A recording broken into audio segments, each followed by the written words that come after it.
Hello friends, आज आम झालमुड़ी प्रस्तुत करवा जमीती कि रोड साइड रो झालमुड़ी खाइबार मजा आसी थाए से टाइप रो झालमुड़ी को आम आज घरे प्रस्तुत करवा। वर्षा दिन में कि संध्या टाइम रे खाइबा को हमको बहुत बढ़िया लगी थाए कहीं यहाँ गोटे चटपटा रेसिपी। ताहले वीडियो को स्किप न करी प्रथम रु शेष पर्यंत निश्चिंत भाव में देखंतु।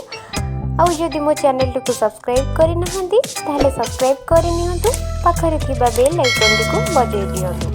ताहले चलंतु स्टार्ट करबा आज रही चटपटा रेसिपी टी। झालमुड़ी पई मो एठी गोटे बाउल ले मुड़ी नै जाईची। एठी पई आ कोन मसला दरकार चलंतु देखिबा। एथिरे मो राग मिक्सचर को ऐड करि दउची।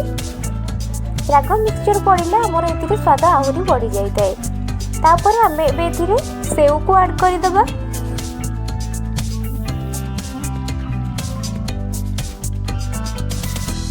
एटी मु कटा पियाज को नहीं पकई दबा। आम सबू को बहुत चुन चुन करके काटी नबा जहाँद्वारा कि यार टेस्टा बहुत बढ़ी जाए।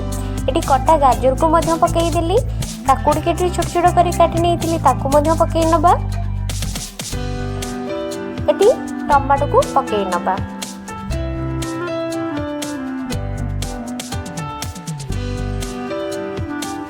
एबे सेतिरे कंचा लंका को गोटे काटिकी रखी पकई नौची एवं राग लंका गुंडा को एथिरे पकई नौची। गोटे चामच सोरिष तेल पकई दबा।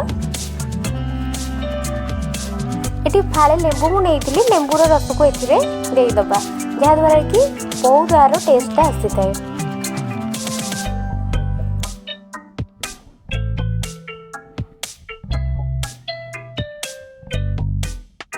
अल्प टिके लुण को पकई सबू को भल से मिसई नबा।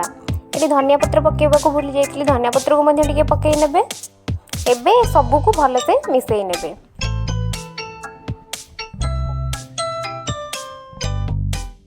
देखंतु मु एठी गोटे पेपर रे कोन टाइप रो बनै नैची। एथिरे हम एबे झालमुड़ी को नै जिबा।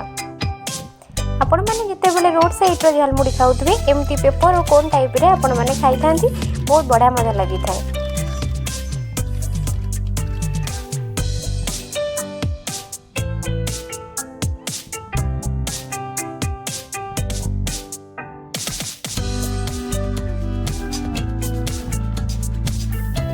झालमुड़ी ये फाइनाली रेडी हो गला। आपण मैंने आराम से खाई पारे।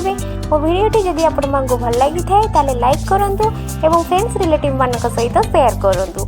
आउ जदि मो चैनल को सब्सक्राइब करना ताले सब्सक्राइब निहाती भाव में करनियंतु। रहिली देखा हबो नेक्स्ट वीडियो रे।